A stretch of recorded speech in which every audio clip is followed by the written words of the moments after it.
Assalamualaikum students. Hopefully you all are doing good. These are the timestamps which are also given in description so you could directly reach the required questions. So miscellaneous exercise number 7 question number 2 से start करते हैं. Simple question है, कोई ज्यादा मुश्किल question नहीं है. Given that p is equals to 3i minus 4j, similarly q is given. Prove that p magnitude is equals to q magnitude. सबसे पहले ये प्रूफ करना है कि ये दोनों के मैग्नीट्यूड क्या है, सेम. दूसरी चीज क्या है कि चेक करना है कि क्या p वेक्टर और q वेक्टर दोनों वेक्टर भी सेम है या नहीं है. ठीक है, तो जो चीज पहले पूछी हम उसी का आंसर कर देते हैं. पहले उसको फाइंड कर लेते हैं. इसको प्रूफ करना है कि हमारे पास इन दोनों का मैग्नीट्यूड क्या है, सेम है. मैग्नीट्यूड का फॉर्मूला हमने सिंपल पढ़ा हुआ है. मैग्नीट्यूड का फॉर्मूला क्या होता है, for any vector b its magnitude can be written in this form. उसके x कंपोनेंट का स्क्वायर प्लस y कंपोनेंट का स्क्वायर. सो p मैग्नीट्यूड क्या होगा, p magnitude will be equals to under root of x component. p का x component होता है ये i के साथ वाला, ये हमारे पास आ गया 3 square, then plus y component. y component क्या है जी, y कंपोनेंट इज -4, तो -4 का स्क्वायर. सो p मैग्नीट्यूड क्या आया, under root 3 square is 9 and 4 square is 16, under root 25 which is equals to 5. So magnitude of, यहाँ पे सेपरेट लिख देता हूँ, magnitude of p is equals to 5. ये मेरे पास एक आ गया मैग्नीट्यूड. ठीक है, इसी तरह दूसरा है q मैग्नीट्यूड लेते हैं, तो q magnitude can also be written in this form using this formula, x component का स्क्वायर. q का x कंपोनेंट क्या है, q का x कंपोनेंट है -3, तो x कंपोनेंट का square plus y component is also -4, इसका x भी नेगेटिव है और y भी क्या है, नेगेटिव है. अब इसका लेंगे स्क्वायर तो क्या बनेगा, नेगेटिव का स्क्वायर लो तो वो क्या आ जाता है, पॉजिटिव. ये दोबारा से 9 आ जाएगा, दोबारा से 16, तो एग्जैक्टली सेम आंसर आया. तो यहां से हमें क्या पता चल गया, q magnitude is also 5. So we can say that by comparing both of them we can directly say that, we can easily say that v magnitude is same as q magnitude. ये मेरा आ गया है proof जो कि मैंने करना था. यहाँ पे दूसरी चीज क्या है कि वेक्टर p और q क्या इक्वल है या नहीं, तो वो जस्ट आपने स्टेटमेंट फॉर्म में आंसर करना है कि दोनों सेम नहीं है, क्योंकि दोनों का y कंपोनेंट तो सेम है. y कंपोनेंट इसका क्या है, p का, इसका y कंपोनेंट है -4, इसका y कंपोनेंट क्या है, -4, लेकिन x कंपोनेंट डिफरेंट है, एक +3 है और एक -3 है. और ऑब्वियसली एक x अगर +3 हो और -3 वो डिफरेंट है. आप इवन एक रियल लाइन ले लो तो ये 0 1 2 3, यहाँ पे +3 आता है, -3 का यहाँ पे आता है, तो दोनों की लोकेशन ही अलग आती. ठीक है, सो इसलिए p vector will not be equal to q vector. Just statement form में इसका आंसर कर देना आपने. Now in question number 3, if a is given that in this form and b is also given, then find the value of x. x की value find करनी है. अगर आप गौर से देखो तो x आपका किसके अंदर है, इस b वेक्टर के अंदर ये पड़ा हुआ है x, जो y कंपोनेंट है वो हमारा क्या है, x के इक्वल है. If this condition is given, condition क्या गिवन है कि अगर आपके पास a + 2b का मैग्नीट्यूड लें, वो अगर 6 आ रहा है तो तब आप फाइंड करें x हमने क्या करना है, फाइंड करना है. तो इफ के बाद जो हमारे पास सारा पोर्शन है वो तो गिवन है, तो सबसे पहले हम गिवन को यूटिलाइज करते हैं, गिवन पूरा फाइंड करते हैं, उस पूरा यूज करके उसकी मदद से हम x फाइंड करते हैं. अब गिवन पूरा कैसे यूज होगा, यहाँ पे नजर आ रहा है कि पहले a + 2b लेना है, फिर उसका मैग्नीट्यूड लेना है. तो सबसे पहले मैं a + 2b फाइंड करता हूं, उसका मैग्नीट्यूड लूंगा और वो 6 के इक्वल रखूंगा, तो वो एक ऐसी इक्वेशन बनेगी जिससे मैं फिर x की वैल्यू निकाल सकता हूं. ठीक है, so firstly we will find the value of a + 2b.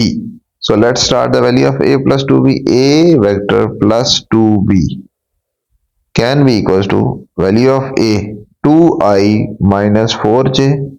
हमारे पास ये आ गया vector a, then plus 2b, value of vector b. b is -2i plus x j, ये मेरा क्या आ गया, बी वेक्टर आ गया। अब इसको मल्टीप्लाई कर देते, क्या बन जाएगा, 2i minus 4j will be as it is, then plus 2 into minus 2 क्या बन गया, माइनस 4i, इसको मैं प्लस की बजाय क्या कर देता हूँ, माइनस 4i, देन 2 इंटू, ये पहले इससे मल्टीप्लाई हुआ है, फिर 2 मल्टीप्लाई हुआ इससे, तो 2 मल्टीप्लाई हुआ क्या बनेगा, 2xj। ठीक होगी बात। अब मैं रियल पार्ट इकट्ठे कर लेता हूँ और इमेजिनरी इकट्ठे, सॉरी रियल कह रहा हूँ, आई वाले कंपोनेंट इकट्ठे कर लेता हूँ और जे वाले इकट्ठे, ये दो आई वाले आ गए, 2i and minus 4i, it becomes minus 2i। ठीक हो गया। मैं नेक्स्ट क्या बचेगा, -4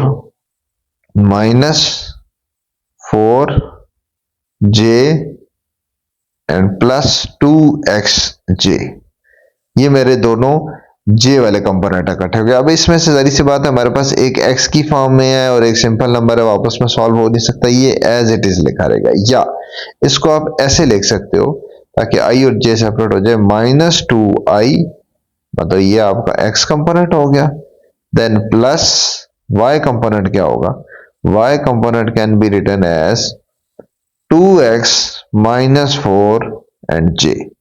क्या किया मैंने, दोनों में से जे कॉमन लिया, पहला काम। दूसरा काम क्या किया, -4 स्टार्ट में था और प्लस 2x बाद में था, तो मैंने पॉजिटिव पहले लिख दी, 2x पहले लिख दिया, और फिर मतलब प्लस 2x पहले लिख दिया और -4 बाद में लिख दिया। ये करना क्यों जरूरी होता है, ये आपका, इससे पहले भी मैं काफी बार बता चुका हूं कि जब आपने मैग्नीट्यूड फाइंड करना हो तो आपके पास आई और जे दोनों कंपोनेंट सेपरेट पहले होने चाहिए। ठीक है, अब यहां पे हमारे पास क्या गिवन है कि a प्लस 2b का मैग्नीट्यूड 6 है, so before finding magnitude of a plus 2b, we must have separate i and j component.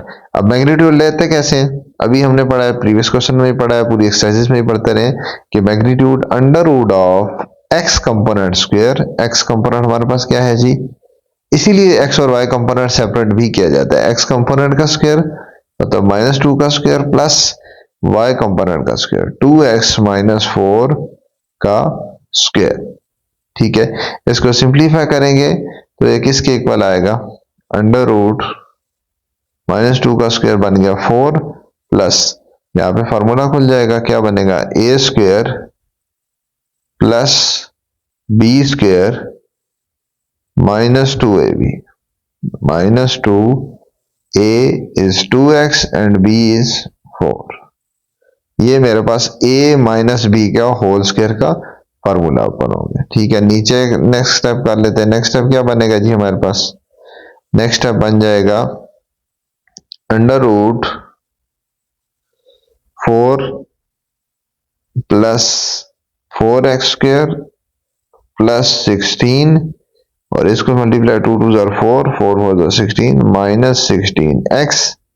इसको और सिंप्लीफाई करते हैं तो ये बन जाएगा अंडर रूट 4x स्क्वायर, पहले लिख देता हूँ, तरतीब में लिख देता हूँ, पहले 4x स्क्वायर आ गया। ठीक है, उसके बाद हमारा क्या आ जाएगा, माइनस 16x, उसके बाद हमारा आ जाएगा 16 प्लस 4 क्या बन गया 20।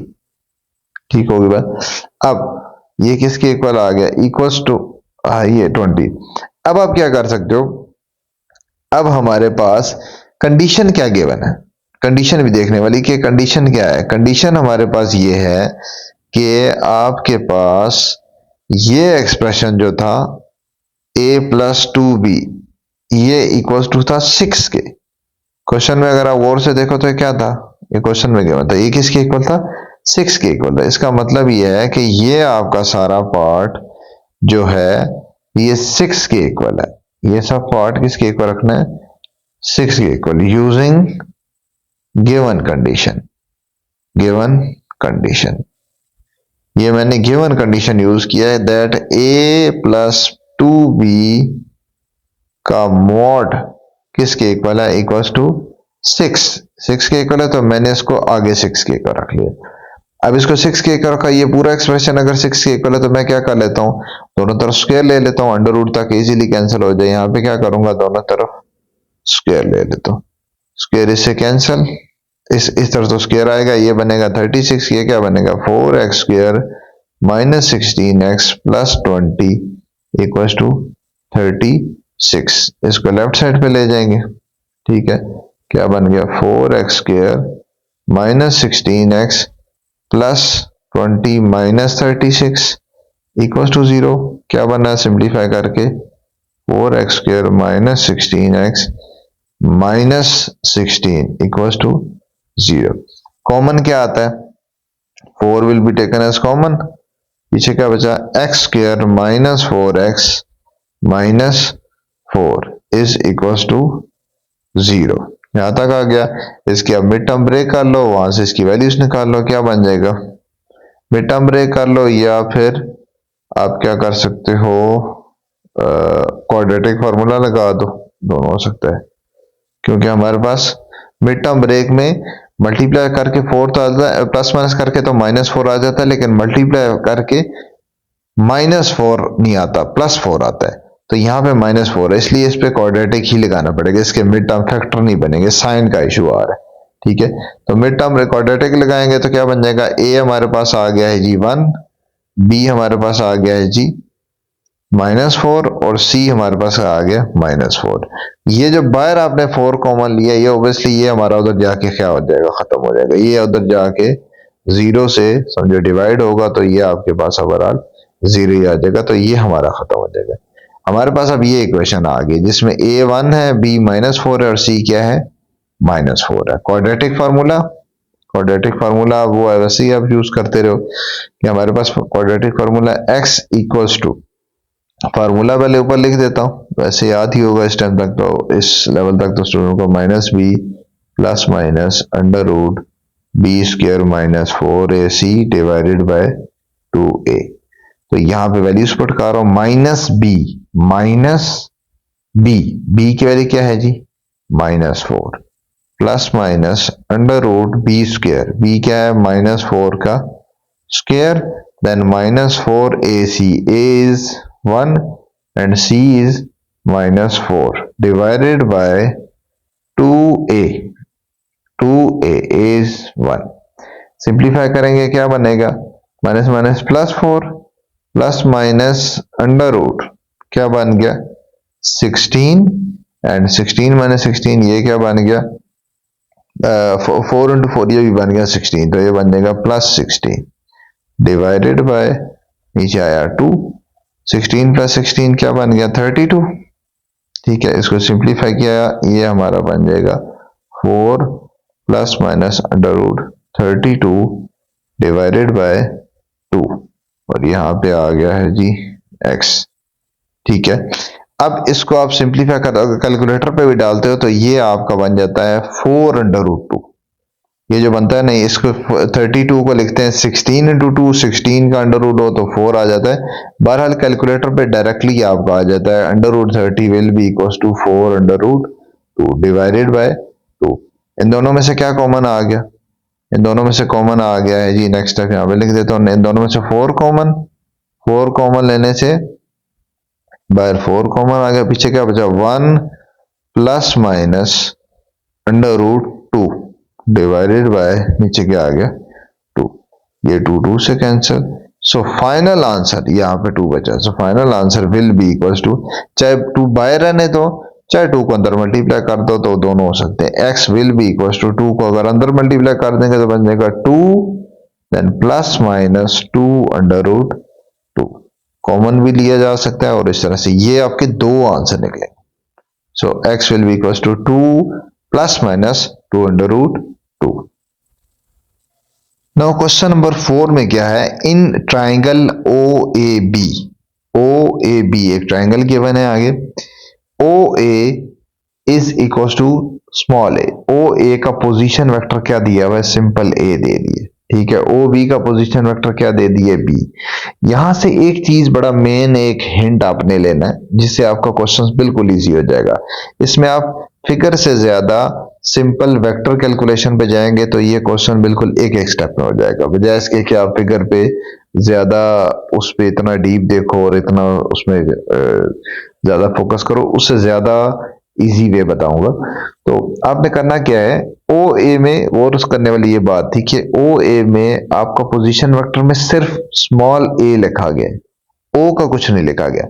इसी तरह ओ बी में सिर्फ बी लिखा गया है। ठीक है, मैं इससे पहले भी काफी बार बता चुका हूं कि आप कभी भी पोजीशन वेक्टर लेते हो, अगर आप ए बी के दरमियान वेक्टर ड्रा करते हो तो बी में से ए को माइनस कर दिया जाता है, नेक्स्ट माइनस प्रीवियस होता है। इसी तरह यहाँ पे अगर आपका ओ ए इक्वल्स टू ए लिखा गया है तो इसका मतलब है ए में से, स्मॉल ए में से माइनस हुआ है ओ का पोजीशन वेक्टर। ओ की वैल्यू फिर क्या हुई, ओ इज अ नल वेक्टर। ओ इसका मतलब क्या है, नल वेक्टर है, इसलिए उसकी वैल्यू ही नहीं लिखी जाती। वो माइनस करें या वो प्लस करें उसकी वैल्यू इफेक्ट ही नहीं करती। तो ये चीज देख के मैं इसकी लेबलिंग करूंगा। लेबलिंग में, इसमें बुक में लेबलिंग नहीं है, बुक में जस्ट ए बी एम लिखा हुआ है, उसके पोजीशन वेक्टर्स नहीं लिखे। तो ये आपने खुद करनी है, खुद करोगे तो आपके लिए इजी हो जाएगा। पोजीशन वेक्टर बी का मैंने क्या लिख दिया, simple B.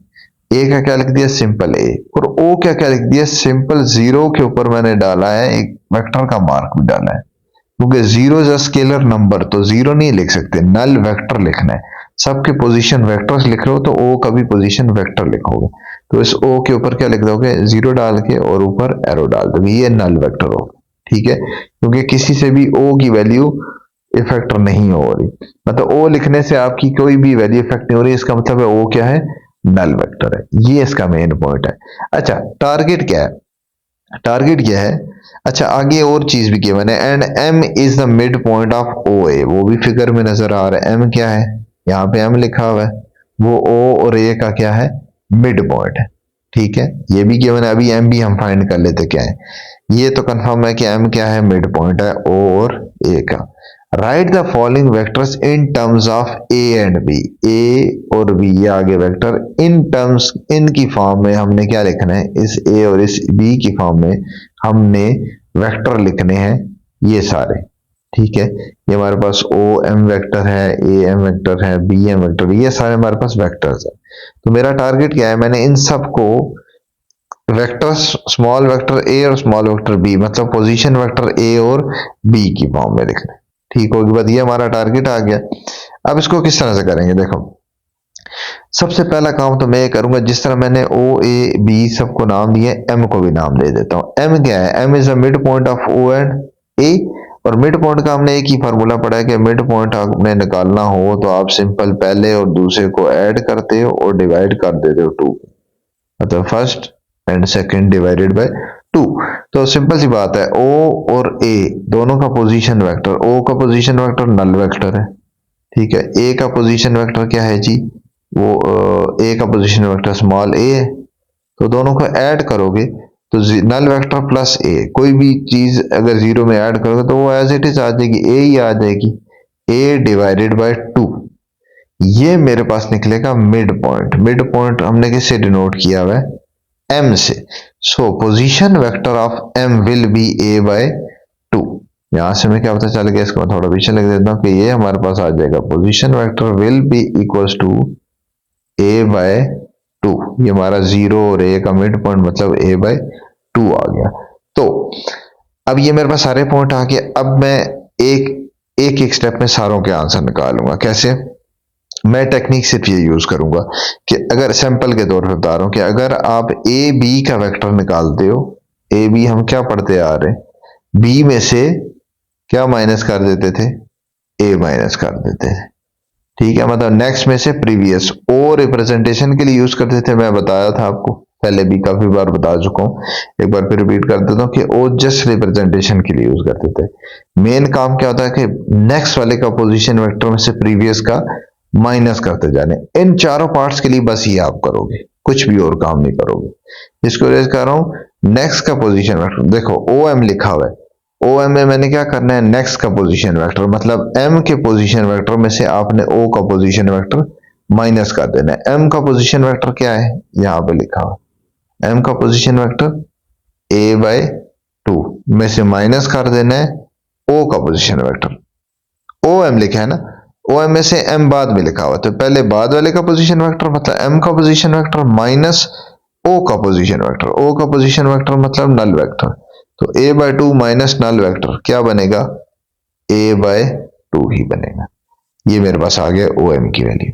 Similarly AM, AM में मतलब कि M का पोजीशन वेक्टर, उसमें से माइनस क्या करना है, A का पोजीशन वेक्टर। तो M क्या है, M अभी हमने पढ़ा है A बाय 2 माइनस A का पोजीशन वेक्टर। सारा फिगर से देखते जाना है और सिर्फ एक स्टेप फॉलो करना है कि नेक्स्ट माइनस प्रीवियस, मतलब कि बाद वाले का पोजीशन वेक्टर, उसमें से पहले क्या करता है ना, पहले वाले का पोजीशन वेक्टर। ठीक है, रिप्रेजेंटेशन है ओ के साथ लिखो तो ज्यादा बेहतर रहेगी। बाकी लेकिन ये है कि ये आप स्टेप स्किप करके आप डायरेक्टली ये भी कर सकते हो, इसमें भी कोई गलती नहीं है। जस्ट इस कॉन्सेप्ट को यूज करना है कि next position vector minus previous position vector. इसका सिंपल सी बात है, एलसीएम लोगे तो क्या आ जाएगा, LCM will be equals to 2, तो 2 उधर मल्टीप्लाई हो गया, क्या तो position vector a minus 2a, a minus 2a क्या बन गया, माइनस a बाय 2। तो ये मेरे पास आ गया am की वैल्यू माइनस a बाय 2। ठीक है, इसी तरह bm में बाद में क्या है m, पहले क्या है b, तो बाद वाले में से पहले का माइनस, वही सेम कॉन्सेप्ट। b का पोजीशन वेक्टर, m का पोजीशन वेक्टर, m का पोजीशन वेक्टर में से माइनस करोगे ए b का पोजीशन वेक्टर। तो m का पोजीशन वेक्टर अभी हमने यहाँ पे सामने फिगर बनी है, उस पे लिखा हुआ है a बाय 2 माइनस OB, b का पोजीशन वेक्टर, b का पोजीशन वेक्टर क्या है, सिंपल b। तो ये मेरे पास आगे सिंप्लीफाई करने की जरूरत नहीं है क्योंकि आगे कैलकुलेट तो होगा नहीं, इसी तरह लिखे जाए। bm किसके इक्वल आ जाएगा, a बाय 2 माइनस b। ठीक होगी बात। इसी तरह नेक्स्ट क्या करोगे, OB का पोजीशन वेक्टर। OB का पोजीशन वेक्टर कैसे निकालेंगे, OB का पोजीशन वेक्टर, दोनों को ऐड करना है ना, तो पहले OB का पोजीशन वेक्टर, OB का पोजीशन वेक्टर में तो O तो नल वेक्टर है, वैसे ही सिर्फ B का ही इफेक्टिव होगा। अगर आप इसमें भी वही कॉन्सेप्ट यूज करते हो कि B में से मतलब बाद वाले में से पहले वाले का माइनस करते हो, फिर भी रिजल्ट वही आएगा, सिर्फ बाद वाले ही आएगा क्योंकि पहले वाला आपका है ही 0। तो OB will be equal to क्या आ गया, क्वेश्चन में भी ये गिवन है, OB इसीलिए किसके इक्वल है, सिंपल वेक्टर B के इक्वल है। OB किसके इक्वल है, सिंपल पोजीशन वेक्टर B के। और BA कैसे निकाला जा सकता है, BA का वही मेथड जिस तरह अभी बताया। BA को क्या लिखा जा सकता है, बाद वाले में से पहले वाला माइनस OA, मतलब A बाद में लिखा हुआ तो उसमें से माइनस कर लोगे OB, ये पूरा लिखा जा सकता है BA को, OA माइनस OB। अब OA की वैल्यू क्या है, क्वेश्चन में गिवन है, OA का मतलब क्या हो गया, A का position vector which is equal to A, और OB की वैल्यू क्या है, B का position vector which is equal to B। तो बीच में माइनस वही फार्मूले वाला, ये माइनस B प्लस B से cancel, so final answer will be position vector A। ठीक होगी बात। क्वेश्चन नंबर 5 वर्ड प्रॉब्लम है, इससे ऑनवर्ड भी हमारे सारे वर्ड प्रॉब्लम्स ही हैं। क्या करेंगे इसमें, सबसे पहले पढ़ते हैं उसके मुताबिक ये किस तरह से फिगर बनी है, किस तरह से स्ट्रक्चर बना, वो सारा फिर समझाता हूँ। 2 tractors are pulling a truck stuck in a mud। एक ऐसा ट्रक है, ये आपका आ गया है, समझो ट्रक, ये आपका एक मट्टी में फंसा हुआ है, ठीक है, ये आपका ट्रक आ गया, उसको 2 ट्रैक्टर के जरिए खींचा जा रहा है, 2 ट्रैक्टर के जरिए खींचा जा रहा है। जो 2 ट्रैक्टर हैं वो कितनी कितनी फोर्स लगा रहे हैं वो सारी मेंशन है। First tractor is pulling with the force of 250 newton at 50 degree. पहला जो ट्रैक्टर है वो कितनी फोर्स लगा रहा है, 250 न्यूटन, ठीक है, ये पहली फोर्स आ गई और ये पहला एंगल आ गया। तो मैंने क्या लिख दिया, F1 मॉड, ये आपका समझो पहला ट्रैक्टर है, ये यहाँ पे, ये आपका समझो पहला ट्रैक्टर है, ट्रैक्टर नंबर 1 मतलब फर्स्ट ट्रैक्टर, ये आपका खींच रहा है, इतनी फोर्स से वैल्यू मैंने लिख दी, क्या लिख दी वैल्यू, 250 न्यूटन, ठीक है। इसका मैग्नीट्यूड है, सिर्फ अमाउंट बताइए इसलिए मैंने F1 का मॉड डाला है, इसका मैग्नीट्यूड है 250 न्यूटन। एंगल कितना बना था, 50 डिग्री। तो अगर आप गौर से देखो तो मैंने इस लाइन के साथ ये नीचे से एंगल क्या बनाया है, 50 डिग्री। इसी तरह दूसरा विद द हॉरिजॉन्टल लाइन के साथ, ये हमारी आ गई हॉरिजॉन्टल लाइन, इसके साथ 50 डिग्री एंगल। इसी तरह आगे while the second tractor is pulling with the force of 300 newton, second vector mean F2 आ गया, उसकी फोर्स है F2 force is 300 newton at an angle of 40 degree. तो एंगल क्या आ गया, 40 डिग्री, आपके पास आ गया एंगल विद द हॉरिजॉन्टल के साथ। यहां तक हमारी ये फिगर बन गई।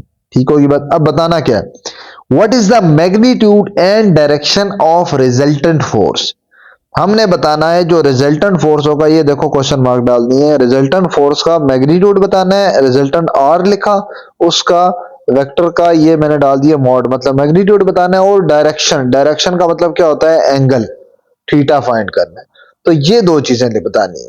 और जो गिवन थी, जो मैंने फिगर में बनाया हुआ, वो मैंने यहाँ पे भी मेंशन कर दिया, रिटर्न फॉर्म में भी, मैथमेटिकल फॉर्म में, कि F1 मॉड 250 है, उसका एंगल लिख दिया, पहला एंगल, दो एंगल्स है तो मैंने पहला θ1 कर दिया, दूसरा क्या कर दिया, θ2 कर दिया। यहां तक क्लियर हो गया। अब आते हैं कि हमने जो फाइंड करना है उसके लिए क्या क्या चीजें जरूरत है, या किस तरीके से हम फाइंड कर सकते हैं। अगर आपने आर फाइंड करना हो, आर का मॉड या थीटा फाइंड करना हो, दोनों के लिए आपको चाहिए सिर्फ और सिर्फ आर वेक्टर। जैसे ही आर वेक्टर आएगा, आर वेक्टर का कोई, आर जो वेक्टर होता है, कोई भी वेक्टर होता है, उसका एक आई कंपोनेंट होता है, एक जे कंपोनेंट होता है, ये एक एक्स कंपोनेंट, वाई कंपोनेंट होता है। इसका मतलब है अगर मेरे पास आर वेक्टर आ जाता है, मतलब आर का एक्स एक्स कंपोनेंट होगा जिसके साथ आई होगा, और एक क्या होगा, आर का वाई कंपोनेंट होगा जिसके साथ क्या होगा, जे होगा। तो मैं क्या फाइंड कर सकता हूं, मैं एक तो आर ये निकल आएगा, उसका मैग्नीट्यूड निकाल लूंगा। मैग्नीट्यूड हमने पढ़ा हुआ है कि अगर हमारे पास वेक्टर आ जाए, आई जे कंपोनेंट सेपरेट हो जाए, तो उसका जस्ट क्या करना होता है, अंडर रूट एक्स कंपोनेंट का स्क्वायर प्लस वाई कंपोनेंट का स्क्वायर, तो मेरा मैग्नीट्यूड निकल आएगा। दूसरी बात है थीटा, थीटा के लिए भी क्या फॉर्मूला पढ़ा हुआ है, थीटा के लिए हमने पढ़ा हुआ है, यहाँ पे अगर मैं इसकी जगह लिख भी लूं तो क्या बन जाएगा, थीटा के लिए tan इनवर्स, फिर y कंपोनेंट ऊपर और नीचे x कंपोनेंट, y कंपोनेंट इसी का जिसका आपने एंगल निकालना है, y component is R Y over R X. और मैग्नीट्यूड का क्या फार्मूला अभी हमने पढ़ा है, वो भी यहाँ पे लिख लेते हैं, क्या बन जाएगा, अंडर रूट एक्स कंपोनेंट का स्क्वायर, इसका एक्स कंपोनेंट मैंने किसे डिनोट किया फिलहाल, आर एक्स का, तो उसका स्क्वायर, देन y कंपोनेंट मतलब आर वाई का स्क्वायर। तो अगर मैं ये फाइंड कर लूं, ये पूरी चीज अगर मैं ये फाइंड कर लेता हूँ, पोजीशन जो रिजल्टेंट वेक्टर है ये फाइंड कर लेता हूँ, तो मैं उसके बाद उसका मैग्नीट्यूड भी बता सकता हूँ और डायरेक्शन भी बता सकता हूँ। ठीक होगी बात। अब मैं फाइंड करूंगा ये रिजल्टेंट वेक्टर, फिर हम ये सारी चीजें फाइंड करेंगे। इसको नाम ही दे देते हैं, ये इक्वेशन नंबर 1 है, ठीक है, ये इक्वेशन नंबर 2 है, रिजल्टेंट वेक्टर, इसको इक्वेशन नंबर 3 का नाम दे देते हैं। मैं पहले फाइंड करूंगा इक्वेशन नंबर 3, उसके लिए क्या चाहिए। अब इक्वेशन नंबर 3 के जरा इन डेप्थ जाते हैं, क्या चाहिए, अगर मुझे आर वेक्टर चाहिए, इक्वेशन नंबर 3 की बात हो रही है, तो उसके दोनों कंपोनेंट चाहिए, आर एक्स कंपोनेंट भी और आर का वाई कंपोनेंट भी। तो मैं पहले वो फाइंड करूंगा, फिर यहां पुट करूंगा, तो मेरा आर निकलेगा, आर निकलेगा तो फिर हमारा इक्वेशन नंबर 1 और 2 से उसके मैग्नीट्यूड और डायरेक्शन भी निकल जाएंगे। ठीक होगी बात। तो मैं फाइंड कर रहा हूं इस टाइम आर का एक्स कंपोनेंट और आर का वाई कंपोनेंट। सबसे पहले आर के एक्स कंपोनेंट किसके इक्वल होगा और आर का वाई कंपोनेंट किसके इक्वल होगा, वो पहले लिख लेते हैं। R X will be equals to, R X का मतलब होता है जो रिजल्टेंट फोर्स है, जो रिजल्टेंट वेक्टर है, उसका एक्स कंपोनेंट। एक्स कंपोनेंट कैसे निकलता है, जितनी फोर्सेस हैं उन सारों, रिजल्टेंट होता ही क्या है, सारी फोर्सेस का सम।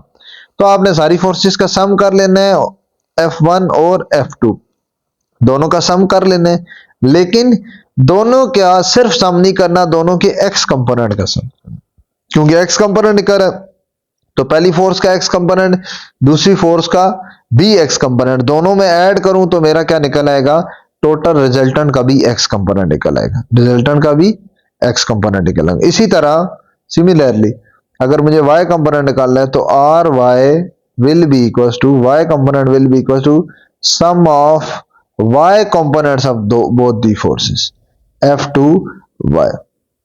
तो ये मेरे पास आ गई है, समझो इक्वेशन नंबर 4, ये आ गई है इक्वेशन नंबर 5।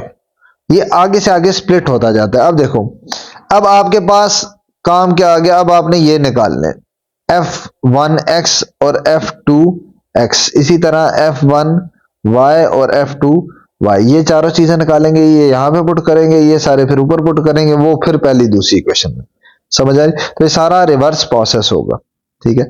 तो यहां पे हम क्या करते हैं, सबसे पहला काम इसके फार्मूला लिखते हैं। इसका फार्मूला क्या है, एक्स कंपोनेंट का फार्मूला क्या पड़ा हुआ है, एफ एक्स का होता है F cos theta, x component में कॉस थीटा आता है, वाई में क्या आता है, साइन थीटा आता है। तो F1x अगर आप लिख रहे हो तो ये बन जाएगा F1 का magnitude and then cos theta, cos theta.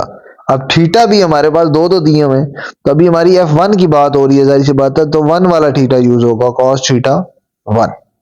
ठीक होगी बात, 1 वाला थीटा यूज होगा। इसी तरह अगर y निकालना है F1y, तो उसमें भी F1 जस्ट cos की जगह क्या आ जाता है, साइन आ जाता है, साइन थीटा 1।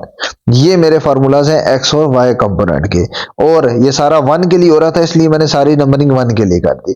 इसी तरह अगर आप x और y कंपोनेंट 2 के लिए निकालोगे तो यही सारी नंबरिंग 2 के लिए हो जाएगी।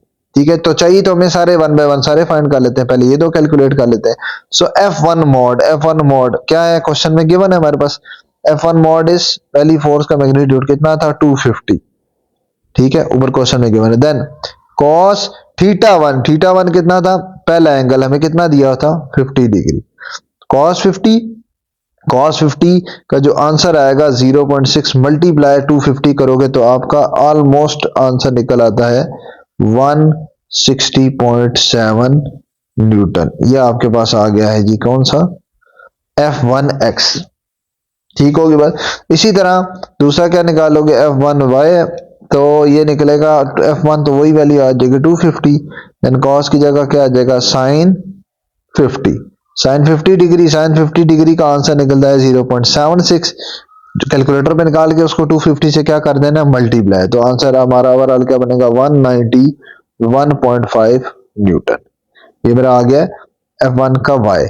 इसी तरह मैंने 1 के लिए किया है, तो जाहिर सी बात है 2 के लिए भी यही होगा, फार्मूला तो यही रहता है। सिमिलरली F2 पहले x निकाल लेते हैं, F2x will be mod of F2 then cos theta 1, cos theta 2, ये भी क्या हो जाएगा 2। अब 2 वाली वैल्यू पुट करेंगे तो 2 वाली वैल्यू क्या है जी, 300 F2 की value, then sine theta two हमारे पास दूसरा एंगल क्या गिवन था ऊपर फिगर में, 40 डिग्री, ये आ गया। अब साइन cos 40, ओहो सॉरी ये cos है, cos 40, cos 40 की जो वैल्यू आएगी 0.76, वो मल्टीप्लाई होगा 300 से, तो आपका मल्टीप्लाई करके जो आंसर आएगा, कैलकुलेटर वर्क में यहाँ पे हो नहीं कर रहा, जैसी बात है कैलकुलेटर पे करोगे, एक स्टेप वहां पे लिखोगे, बस आंसर आ जाएगा।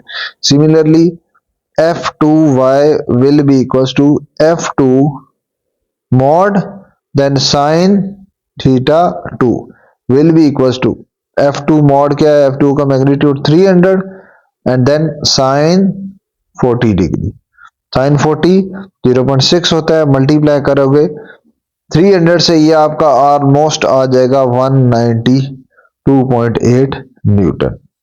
तो अब आपके पास ये देखो कौन कौन सी वैल्यूज आ गई, आपके पास आ गए हैं ये सारी वैल्यूज आ गई हैं, जिसमें F1x, F1y, F2x, F2y, ये सारी चाहिए क्यों थी, ये चाहिए थी, हमने सब वैल्यूज किस में पुट कर देंगे, put in equation number 4 and equation number 5। 4 और 5 में पुट करोगे तो आपका निकल आएगा Rx और फिर Ry, वो दोनों हम फिर किस में पुट करेंगे, इक्वेशन नंबर 3 में, तो आपका सिंपल R निकल आए, फिर आप 1 2 में पुट करो, तो सारी रिवर्स पुटिंग होगी। ठीक है, तो आप यहां पे क्या लिख लोगे, put all these values in equation number 4 and 5। Equation number 4 and 5 में पुट करोगे तो पहले 4 क्या है जी, Rx is equal to F1x और F2x, मतलब x वाली दोनों ऐड कर देने। x वाली क्या है जी, पहली है जी 160.7 प्लस उसमें दूसरी x वाली है, ये x वाली है और ये x वाली है 229.8, ऐड किया तो हमारे पास क्या आ गया आंसर, 390.5 न्यूटन। ये मेरे पास Rx आ गया।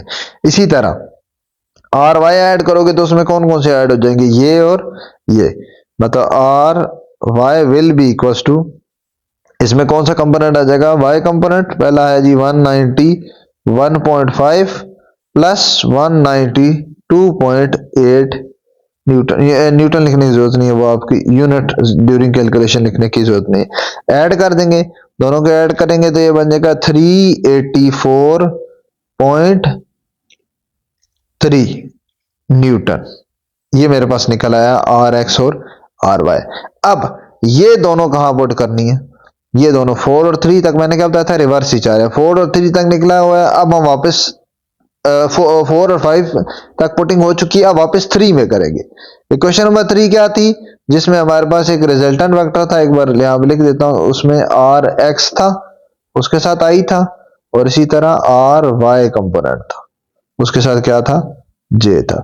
तो आर एक्स और आर वाई यहां पुट करेंगे तो क्या बन जाएगा, resultant vector R will be equals to, ये इक्वेशन क्या बन जाएगी, समझे, यहां पे स्टेटमेंट लिख लोगे, पुट इन, या ये पूरा मेंशन कर दो, put R X and R Y in equation number 3 में पुट किया तो आपकी इक्वेशन क्या बन गई, this R will be equal to R x, x component हमारा क्या निकला हुआ है, x component is this one, 390.5 newton I, ये हमारा x component, plus y component is this one, so 384.3 j, ये हमारा i आ गया और ये हमारा क्या आ गया, j।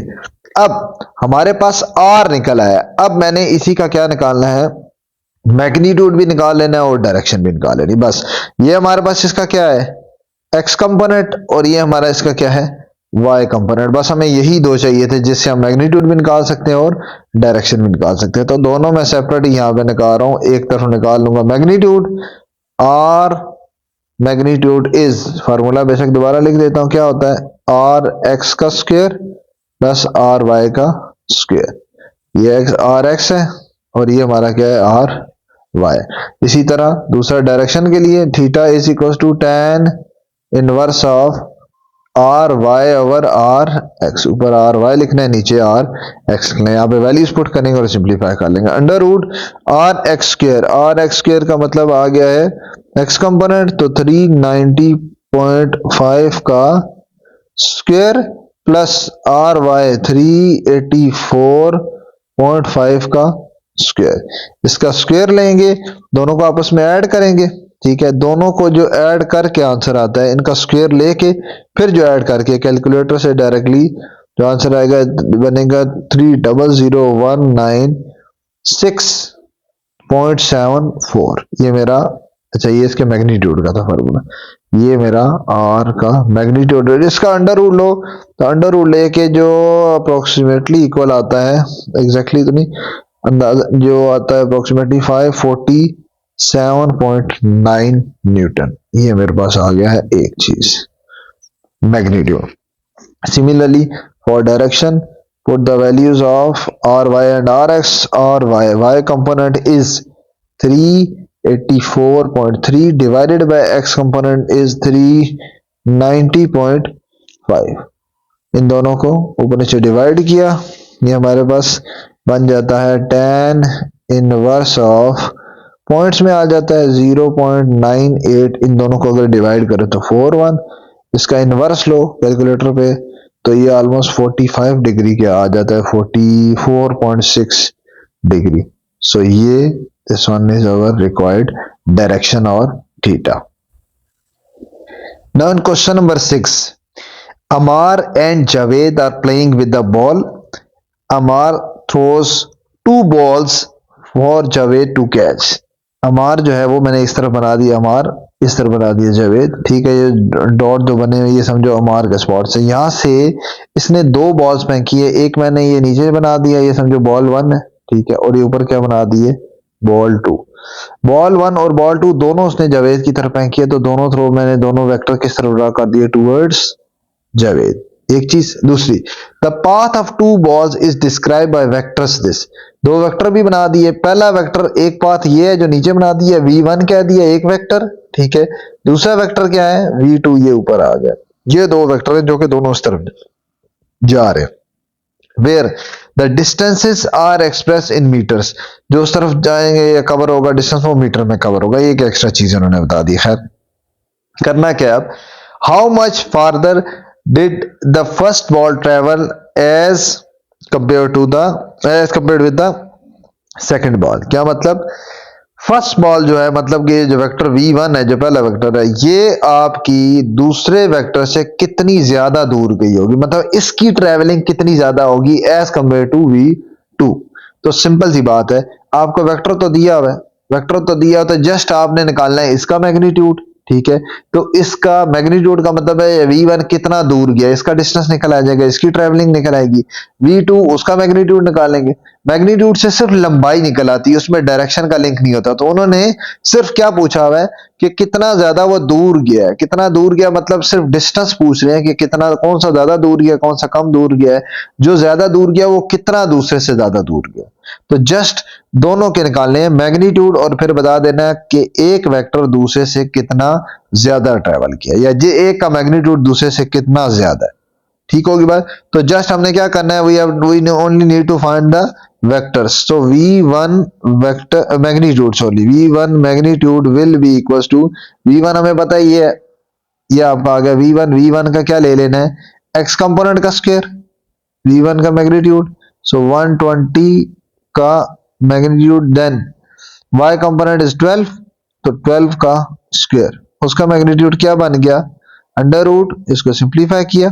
ठीक है, या इसको अगर यहाँ पे इसी तरह आगे लिख लेते हैं, क्या बन जाता है, अंडर रूट 14400 देन प्लस 144, इसको सम करो तो ये बन जाता है 14544, और इसका अंडर रूट लो तो हमारे पास आंसर आ जाता है is equals to 120.6 meter. Meter इसलिए क्योंकि यहाँ पे एक एक्स्ट्रा चीज गिवन थी कि डिस्टेंस लेना किसमें, मीटर में। So vector v1 magnitude is, इसकी ट्रेवलिंग कितनी आ गई है 120.6 मीटर।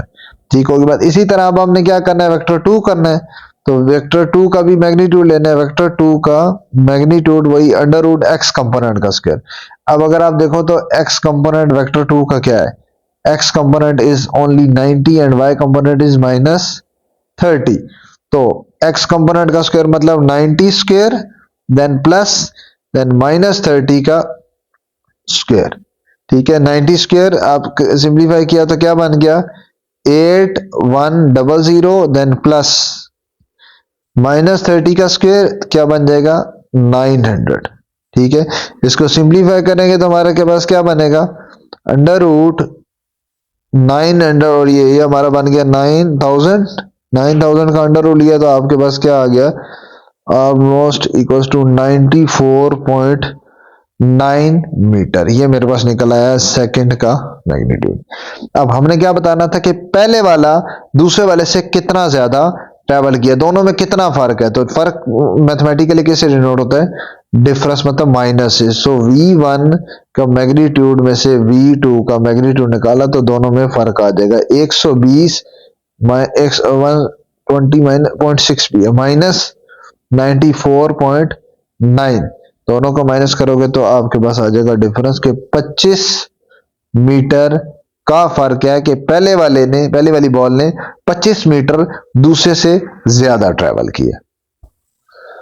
अब इसी तरह सेकंड पार्ट में क्या करना है, what is the distance between two balls thrown. जो दो बॉल्स हैं, मैंने क्या लिख दिया, फर्स्ट बॉल उसका वेक्टर लिख दिया, दूसरा ये लिख दिया, तो distance between first and second ball ये बताना है, पहली और दूसरी के दरमियान। मतलब आपने बताना है v1 v2 v1 और v2 v1 v2 के दरमियान का आपने डिस्टेंस बताना है, उसका मतलब मैग्नीट्यूड बताना है।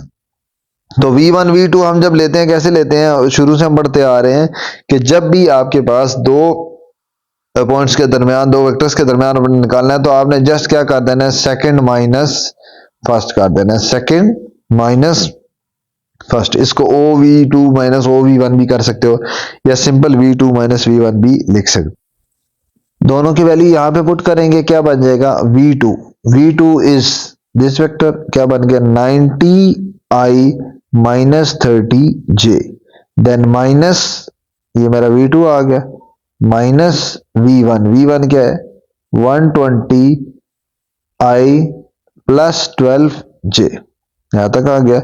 माइनस की वजह से जरी सी बात है साइन चेंज हो जाएगा, क्या बनेगा 90i minus 30j, as it is रखता हूं।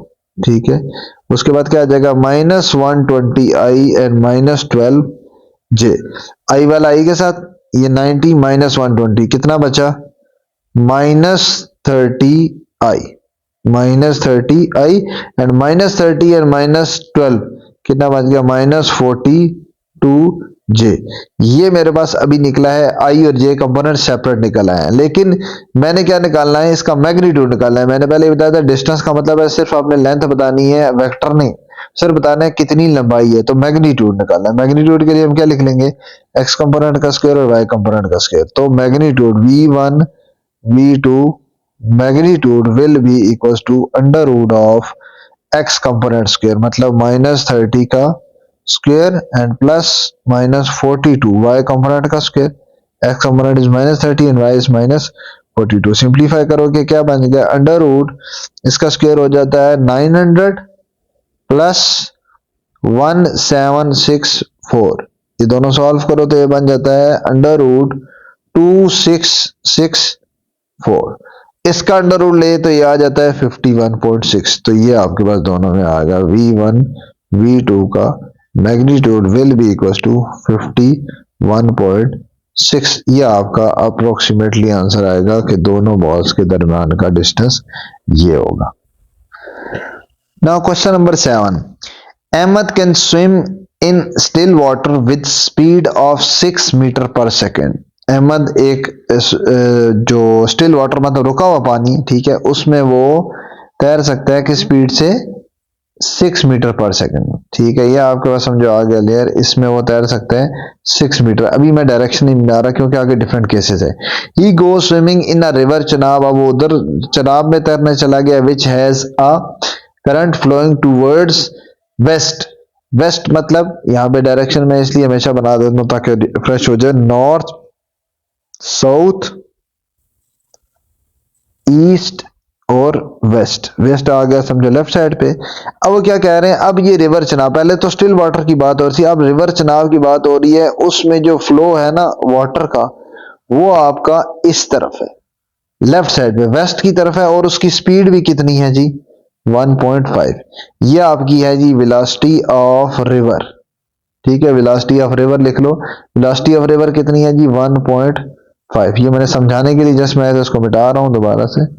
तो ये आपके पास आ गया 1.5 मीटर पर सेकेंड, ये स्पीड आ गई है रिवर की, ठीक है।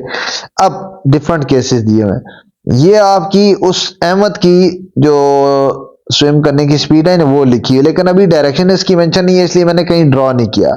हर केस में डिफरेंट डायरेक्शन है। केस क्या है, assuming his speed is same, अच्छा वो अगर ऐसी 6 की स्पीड से ही वो तैरता है तो उसकी रिजल्टेंट वेलोसिटी क्या होगी, रिजल्टेंट वेलोसिटी क्या होगी इफ, ये सारे केसेस बने हुए, if he tries to swim due west, अगर जो अहमद है, अहमद भी किस तरफ ट्रैवल करने की कोशिश करता है, वो भी जाने की कोशिश करता है इसी तरफ, मतलब उसकी वेलोसिटी ऑफ, आप कह लो अहमद, वेलोसिटी ऑफ ए अहमद वो कितनी है, 6 मीटर पर सेकेंड। तो आपका अगर अहमद भी इसी तरफ जा रहा है और रिवर भी इसी तरफ फ्लो में जा रहा है, तो जाहिर सी बात है ये इसकी हेल्प करेगा। तो आपकी जो रिजल्टेंट वेलोसिटी होगी, resultant velocity will be equals to sum of these two, velocity of Ahmad plus velocity of river. R का मतलब इस टाइम रिवर में ले रहा हूं, वेलोसिटी ऑफ रिवर। यहां पे आप ये चीजें भी लिख लोगे कि velocity V A is showing velocity of Ahmad, इसी तरह V R is use to represent velocity of river. तो ये इसके लिए यूज हो रहे हैं, ये मैंने मेंशन कर दिया। तो दोनों एक ही डायरेक्शन में है तो वेलोसिटी ऐड हो जाएगी, वी ए 6 और वी आर रिवर की कितनी है 1.5, क्या आ जाएगा 7.5। ये अब उसकी रिजल्टेंट वेलोसिटी होगी due to help of river की हेल्प से। अब उसकी जो रिजल्टेंट वेलोसिटी होगी वो क्या हो जाएगी 7. इसी तरह सेकंड पार्ट में क्या है, if he tries to swim due east against the current, against the current मतलब against the flow of river. अगर रिवर का फ्लो हमने बताया ईस्ट की तरफ है, वेस्ट की तरफ है, सॉरी लेफ्ट साइड पे, ठीक है।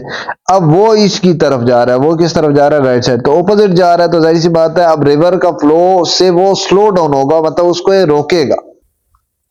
तो ऑपोजिट होने की वजह से आपके पास जो रिजल्टेंट वेलोसिटी होगी, resultant velocity will be equals to difference of both of them। Ahmad की जो स्पीड होगी ज्यादा, क्योंकि वो उसमें से माइनस हो जाएगी रिवर की स्पीड, क्या बन जाएगा 6 minus 1.5, so it would be 4.5 meter per second. ये आपकी आ जाएगी resultant velocity. Now third part थोड़ा सा डिफरेंट है, इसमें डायरेक्शन की वजह से क्या है जी, he tries to swim north across the river. North होता है अपवर्ड डायरेक्शन। अब अगर ये वी ए मतलब कि अहमद की अगर ये डायरेक्शन है किस तरफ, अपवर्ड बनने बना दी, ये आपकी अपवर्ड है। अभी ऊपर की तरफ ट्रेवल करने की जिस तरह होता है ना स्विमिंग, नीचे से ऊपर की तरफ जाते हैं, कहीं ऊपर से नीचे भी, हर डायरेक्शन में कर करते हैं। मोस्टली जो कॉमन स्विमिंग तो वो तो ऐसे ही होती है, लेफ्ट टू राइट या राइट टू लेफ्ट। लेकिन अगर वो नीचे से ऊपर ट्रेवल कर रहा है और रिवर का फ्लो किस तरफ है, लेफ्ट साइड पे, ठीक है, तो अब आप डायरेक्ट प्लस या माइनस नहीं कर सकते। अब आप इसको सेपरेटली इसके कंपोनेंट बनाओगे, इसका मैग्नीट्यूड अलग लोगे, डायरेक्शन अलग लोगे, क्योंकि मैग्नीट्यूड डायरेक्शन अलग, डिफरेंट जो फार्मूलाज पिछले क्वेश्चन में करते रहे वो हम सारे दोनों लगाएंगे, मैग्नीट्यूड का अलग और डायरेक्शन का अलग। ये खास तौर पर तब किया जाता है जब आपके पास दो वेक्टर्स की डायरेक्शन एक तरफ ना हो या बिल्कुल ऑपोजिट ना हो, कोई भी और एंगल बन रहा है कुछ और, क्योंकि देखो अगर एक तरफ बन जाएगी तो ये इस तरफ तो सिंपल आप ऐड कर सकते हो, दोनों ऑपोजिट हो जाएंगी तो आप सिंपल सब्ट्रैक्ट कर सकते हो, ठीक है। उसमें एंगल का मसला नहीं होता, क्योंकि दोनों के सेम ही डायरेक्शन है, तो एंगल भी, रिजल्ट भी उसी तरफ आएगा। इसी तरह ऑपोजिट था तो रिजल्ट भी कैंसिल हो जाएगा। तो इसलिए मसला कब होता है, जब एक वेक्टर आपका राइट साइड पे है, दूसरा वेक्टर यू इंक्लाइंड है कुछ, अब आपको मसला होगा कि भाई अगर ये दोनों ऐड होंगे तो इसका आंसर जो है वो किस डायरेक्शन में आएगा, तो डायरेक्शन भी हमें बतानी पड़ेगी। तो इसलिए हम उसमें सेपरेट कंपोनेंट बनाते हैं, मैग्नीट्यूड अलग बनाते हैं और डायरेक्शन अलग बनाते हैं। यहां पे भी ये कुछ होगा, ये अपवर्ड है और एक लेफ्ट साइड पे, ठीक है। तो मैं इसका मैग्नीट्यूड अलग से बताता हूं, क्या बनेगा मैग्नीट्यूड। मैग्नीट्यूड अगर आपने निकालना हो तो मैग्नीट्यूड का वैसे फॉर्मूला क्या है, रिजल्टेंट मैग्नीट्यूड का मतलब कि रिजल्टेंट वेलोसिटी का मैग्नीट्यूड निकालना हो। शुरू से हम क्या पढ़ते आ रहे हैं, हमें सिर्फ और सिर्फ उसका एक्स कंपोनेंट पता हो और क्या पता हो, वाई कंपोनेंट पता हो, ठीक है। अब गौर से देखने वाली बात यह है कि अगर आप इसको देखो, ये लेफ्ट साइड से जो जा रहा है, लेफ्ट या राइट, राइट या लेफ्ट जो होता है, लेफ्ट राइट साइड पे, इसको मैं ऐसे अगर ग्राफ बनाऊं तो हमने क्या पढ़ा है शुरू से, राइट साइड पे होता है प्लस एक्स, लेफ्ट साइड पे होता है माइनस एक्स। ऊपर की तरफ होता है पॉजिटिव वाई, नीचे की तरफ क्या होता है, नेगेटिव वाई। तो आपका ये वी आर ये किस तरफ जा रहा है, लेफ्ट साइड पे जा रहा है, और वैल्यू इसकी क्या है, -1.5। तो अगर इधर के लिहाज से देखा जाए, इस फिगर के लिहाज से, तो ये लेफ्ट साइड पे जा रहा है और आंसर भी किस में है, 1.5 है। तो नेगेटिव एक्स एक्सिस की वैल्यू है बेसिकल, ये हमारे पास नेगेटिव एक्स की वैल्यू है। इसका मतलब है अगर मैं इस रिजल्टेंट का एक्स कंपोनेंट लिखूंगा तो वो मेरा यही आएगा बेसिकली, क्योंकि एक्स कंपोनेंट के अलोंग ये वेक्टर आ रहा है, तो ये आपके पास वैल्यू आ जाएगी -1.5, ये आ जाएगी एक्स कंपोनेंट की, ठीक होगी बात, -1.5 प्लस वाई कंपोनेंट क्या होगा, वाई कंपोनेंट देखो तो ये आपका वी ए किस तरफ जा रहा है, एग्जैक्टली ऊपर की तरफ जा रहा है। ऊपर की तरफ हमारा क्या होता है, positive Y component. Positive Y component का मतलब है +6 मतलब प्लस है तो प्लस ही आएगा, लेकिन वो आपका 1.5 लेफ्ट साइड पे था तो इसलिए मैंने -1.5। अगर वही वेक्टर राइट साइड पे होता तो फिर पॉजिटिव एक्स ही लेता, ठीक होगी बात। तो ये इनडायरेक्टली हमारे पास ये एक्स कंपोनेंट है और ये हमारे पास वाई कंपोनेंट है, क्योंकि एक बिल्कुल हॉरिजॉन्टल लाइन थी और एक बिल्कुल क्या थी, वर्टिकल लाइन थी। इसलिए एक मेरा एक्स कंपोनेंट होगा, दूसरा वाई कंपोनेंट होगा। मैग्नीट्यूड के लिए हम क्या करते हैं, X component Y component, X component का स्क्वायर वाई कंपोनेंट का स्क्वायर, और ऊपर क्या आ जाता है, अंडर रूट, ठीक होगी बात। तो सिंपल इस तरीके से आपने करना है। ये थोड़ा सा पिछले पार्ट से डिफरेंट है, ठीक है। पहले ही मैंने बताया कि किस वजह से डिफरेंट है। इसको सिंप्लीफाई करेंगे, इसको सिंप्लीफाई करने से इसका स्क्वायर 2.25 देन प्लस 36, दोनों को ऐड कर दिया, ऐड करके हमारे पास क्या आ गया 38 अंडर रूट 38.25, ये मेरे पास आ गया अंडर रूट। और इसका अगर आपने पॉइंट में निकालना है तो पॉइंट में निकाल लो, या ये भी ठीक है, तो पॉइंट में आ जाएगा 6.18 मीटर पर सेकेंड। ये मेरे पास आ गया है जी रिजल्टेंट का मैग्नीट्यूड, रिजल्टेंट वेलोसिटी का क्या आ गया मैग्नीट्यूड। इसी तरह अगर मुझे इसकी डायरेक्शन निकालनी है तो डायरेक्शन भी अब इजीली निकल आएगी। डायरेक्शन में भी सिर्फ क्या है y कंपोनेंट और x कंपोनेंट। हमारा y कंपोनेंट क्या आ रहा है, y कंपोनेंट हमारे पास आ रहा है ये जो 6 y कंपोनेंट देखो वर्टिकली अपवर्ड है, तो ये y कंपोनेंट। वर्टिकल कंपोनेंट कौन सा होता है y कंपोनेंट, हॉरिजॉन्टल कंपोनेंट कौन सा होता है x कंपोनेंट। ये समझो हमारा x कंपोनेंट, जिस तरह मैंने यहां साथ लिखा हो ये x कंपोनेंट है और ये क्या है y कंपोनेंट है। तो यहां पे क्या लिख देंगे, theta will be equal to tan inverse of y component और x कंपोनेंट होता है, ठीक है। तो y लिखो या x लिखो, सिंपल y और x लिख लो, तो उसकी वैल्यू पुट कर दो। y component is vertical component, उस value is 6 and x component is 1.5। दोनों को डिवाइड किया, डिवाइड करके आपको आ जाता है tan inverse of 4, 6 divided by 1.5, और tan इनवर्स ऑफ 4 अगर लो तो ये बन जाता है theta is equals to 75.96 degree या 76 डिग्री कह लो। तो ये आपके पास आ जाएगा, हमारे पास ये ऊपर आ गया मैग्नीट्यूड और नीचे क्या आ गया डायरेक्शन। तो ये उस रिजल्टेंट वेक्टर की पूरी डिटेल आ जाएगी। नाउ क्वेश्चन नंबर 8 में एग्जैक्टली जो लास्ट पार्ट वाला कॉन्सेप्ट है वही सारा यूज होगा। ये उससे ज्यादा सिंपल है क्योंकि इसमें हमारे पास नेगेटिव कंपोनेंट नहीं है, सारे पॉजिटिव ही हैं, तो ये ज्यादा इजी है। क्या है जी, a plane is travelling north, north मतलब ये प्लेन आ गया ऊपर की तरफ, नॉर्थ होता है अपवर्ड, ये आपका नॉर्थ की तरफ प्लेन ट्रेवल कर रहा है। वेलोसिटी ऑफ प्लेन कितनी स्पीड दी हुई है, विद द स्पीड ऑफ 150। तो वीपी का मतलब क्या आ गया वेलोसिटी ऑफ प्लेन, और उसका मैग्नीट्यूड है, उसकी अमाउंट दी हुई है कितनी आ गई 150, ये ऊपर की तरफ जा रहा है और 150 की स्पीड से जा रहा है, ठीक है। A steady wind is blowing, एक मुसलसल हवा चल रही है, ड्यू ईस्ट, ईस्ट का मतलब हो गया राइट साइड पे, with the speed of 50 kilometre per hour. Right side पे वो 50 की स्पीड से एयर चल रही है, हवा चल रही है, तो मैंने विंड की जगह एयर कर दिया, या यहाँ पे आप ज्यादा बेहतर है एयर की जगह डब्ल्यू लिख लो, जो उन्होंने वर्ड यूज किया कि वेलोसिटी ऑफ विंड, जो विंड चाह रही है हवा चाह रही है उसकी स्पीड कितनी है 50 है, तो वो मैंने राइट साइड पे 50 की वेलोसिटी लिख दी। ये मैंने जो 2-3 एरोस लगाए, 2-3 एरोस का मकसद ये था कि विंड चाह रही है तो मैंने 2-3 एरोस लगा दी कि इस तरफ विंड है, या एक भी बना देता हूं, चलो वो ज्यादा क्लियर हो जाएगा कि हवा किस तरफ चाह रही है। हवा चाह रही है जी हमारी यहां से राइट साइड पे, ये आपके पास ऊपर से नीचे आ रहा है, ठीक है, और यहां से चलना शुरू होता और हवा हमारी चाह रही थी यहां से राइट साइड पे, तो मैंने विंड ये बना दी, ठीक होगी बात। अब इसमें फाइंड क्या करना है, फाइंड क्या करना है, what is the resultant speed of the plane. Resultant speed find करनी हो तो रिजल्टेंट वेक्टर अगर निकालना हो तो स्पीड बतानी है, जस्ट उसकी भी हमें अमाउंट बतानी है। तो स्पीड किस तरफ होगी, जिस तरह से हम पहले करते रहे कि सिर्फ अमाउंट बतानी है, तो अमाउंट के लिए मतलब सिर्फ मैग्नीट्यूड बताना है, तो मैग्नीट्यूड का क्या फार्मूला होगा, रिजल्टेंट के मैग्नीट्यूड अगर लेना है तो आपको उसका under root of x component का square and then under y component का स्क्वायर, उसका x कंपोनेंट लेना है और y कंपोनेंट लेना है। ये इसलिए मैं कह रहा था इजी है क्योंकि इसमें क्लियर नजर आ रहा है जो विंड चाह रही है वो किस तरफ चाह रही है, पॉजिटिव x एक्सिस की तरफ।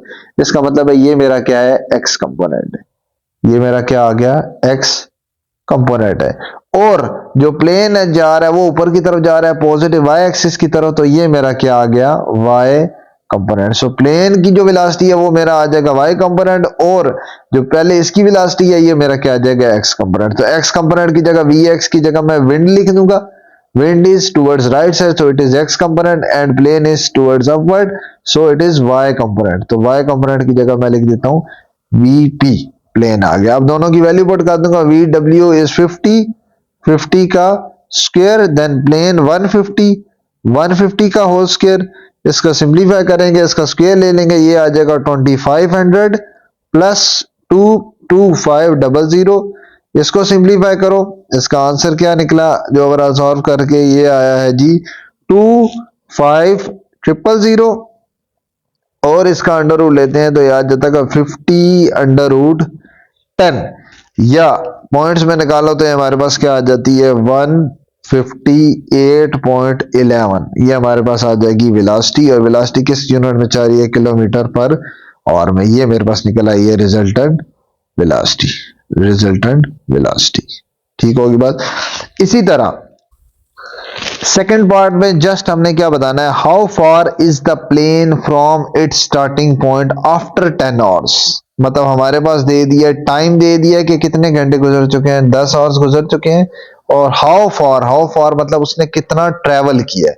तो हमने बताना है डिस्टेंस बताना है, आपको टाइम भी दे दिया है और वेलोसिटी जो कि हमने ऊपर अभी फाइंड की है पिछले पार्ट में वो भी हमारे पास गिवन है। तो सिंपल एक फिजिक्स का फॉर्मूला जो यूज होगा distance is equal to S से बी डिनोट होता है डी से बी, मैं खैर पूरा लेटर ही लिख लेता हूं, distance is equal to velocity multiply time, तो वेलोसिटी इज 158.11 इनटू टाइम कितना है 10 घंटे, मल्टीप्लाई करोगे तो एक पॉइंट आगे शिफ्ट हो जाएगा 181.1। ये हमारे पास आ जाएगा कि इतना किलोमीटर उसका क्या होगा डिस्टेंस ट्रेवल हो जाएगा, ठीक होगी बात। एक्सरसाइज हमारी एंड होगी, इंशाल्लाह नेक्स्ट स्टार्ट करेंगे चैप्टर नंबर 8।